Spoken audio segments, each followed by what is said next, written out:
ছুটিতে বেড়াতে যাওয়ার জন্য দুই বান্ধবী গাড়ি নিয়ে বেরিয়েছিল। রাস্তা ছিল অনেক লম্বা আর একেবারে নির্জন। হঠাৎ তাদের সামনে একটি টো ট্রাক পড়ে, যা একটি গাড়িকে টেনে নিয়ে যাচ্ছিল। বারবার হর্ন দেওয়ার পরও ট্রাকটি সাইড দিচ্ছিল না।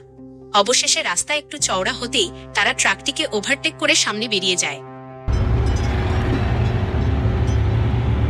কিছুক্ষণ পরে পেট্রোল পাম্পে থামতেই আবার সেই একই টো ট্রাক তাদের গাড়ির পাশে এসে দাঁড়ায়। একজন মেয়ে ড্রাইভারের মুখ দেখার চেষ্টা করলেও শুধু তার দুটো পা-ই দেখতে পায়। অথচ ট্রাকের ড্রাইভার তখন তাদের দিকেই একদৃষ্টে তাকিয়েছিল। আবার রাস্তায় নামতেই সেই ট্রাক তাদের ওভারটেক করে সামনে গিয়ে রাস্তা আটকে দিতে শুরু করে। এরপর ইচ্ছে করেই এমন সময় সাইড দেয় যখন উল্টো দিক থেকে একটি গাড়ি চলে আসছিল। অল্পের জন্য বড় দুর্ঘটনা এড়িয়ে যায় তারা। তখনই তাদের বুঝতে বাকি থাকে না, ট্রাকের ড্রাইভার ইচ্ছে করেই তাদের মারতে চাইছে।